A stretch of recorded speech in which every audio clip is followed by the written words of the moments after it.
The mere mention of Calciopoli stirs a variety of emotions in Italian football fans.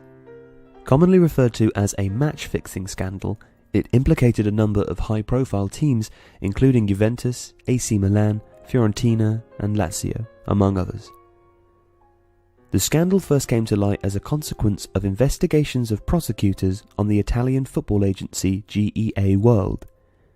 Investigations were already being conducted regarding claims of doping by Juve's team doctor in the 90s, when police unearthed a series of phone conversations between top executives and referee designators in Serie A.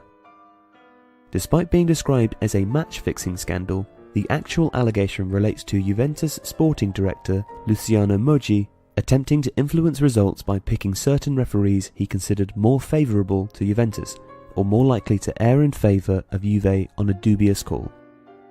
Transcripts of recorded telephone conversations published in Italian newspapers suggested that during the 04-05 season, Moggi and Antonio Giraudo had conversations with several officials of Italian football to influence referee appointments. During the scandal, it was claimed Gazzetta dello Sport sales spiked by 50,000 copies a day, with Italian sports journalist Giancarlo Galavotti claiming that even the old women going to the market in the morning want to read about this. It's astonishing. On the 4th of July 2006, the Italian Football Federation's prosecutor, Stefano Palazzi, called for all four clubs at the centre of the scandal to be thrown out of Serie A. Lazio, Fiorentina and Juventus were all initially demoted to Serie B with varying degrees of point deductions for each club.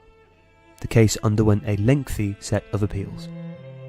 Ultimately, it was Juventus that incurred the harshest penalty. The prosecution alleged that Moggi and Giraudo, along with referee designators Peretto and Bergamo, created a system to alter the outcome of matches, and other teams such as Lazio and Fiorentina used that system too. On the other hand, Milan tried to create an alternative system with Collina and some linesmen. According to the investigations, Moggi had made phone calls to the referees using Swiss SIM cards to avoid wiretaps from the police. The combination of those two things was enough to punish Juventus, handing down the severest punishment. The old lady was demoted to Serie B, stripped of league titles from 04-05 and 05-06, the latter of which was given to Inter Milan, and deducted 9 points after appealing an initial deduction of 30 points. Of the other clubs, Milan were deducted 8 points for the upcoming season, 30 points for the previous campaign, and forced to play one game behind closed doors. Reggiana were deducted 9 points and fined £20,000. Lazio were forced to play 2 games behind closed doors, deducted 3 points for the upcoming campaign and removed from the UEFA Cup, and Fiorentina were docked 15 points, forced to play 2 games behind closed doors as well, and were also removed from the upcoming Champions League. Now in Italy's second tier, Juve's demotion sparked an exodus of players, including Lilian Thuram, Zlatan Ibrahimovic, Patrick Vieira, and World Cup winning defender Fabio Cannavaro. Some players did stay, including Pavel Nedved, Gianluigi Buffon, David Trezeguet, and Alessandro Del Piero. Juventus initially announced their intention to appeal through the Italian administrative courts, but later dropped their appeal the day before it was to be heard. The club did this because the court that was due to judge them had already rejected the appeals of other clubs just days before, and as such Juve believed it was a lost cause. The Juventus board resigned in mid-May, followed shortly by Moggi. The once bespectacled mastermind of Juventus was later banned from football for life.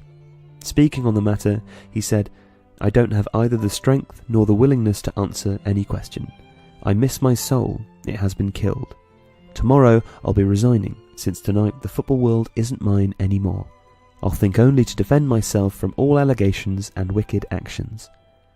On the 9th of September 2015, the Supreme Court released a 150-page document explaining the final ruling of the case. Moggi's remaining charges were cancelled without a new trial due to the statute of limitations, but the court made clear that his unwarranted activities incurred significant damage to Italian football, not only in sporting but also in economic terms. The court confirmed that Moggi was actively involved in the sporting fraud, which was intended to favour Juventus and increase his own personal benefits.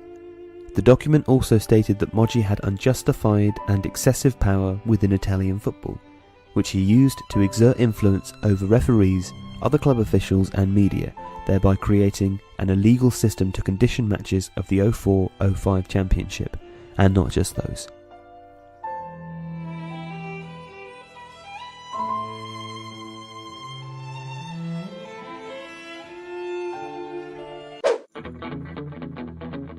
For more stats and stories, do go and follow us on Twitter at @UMaxitFootball. Thanks for watching, and don't forget to subscribe.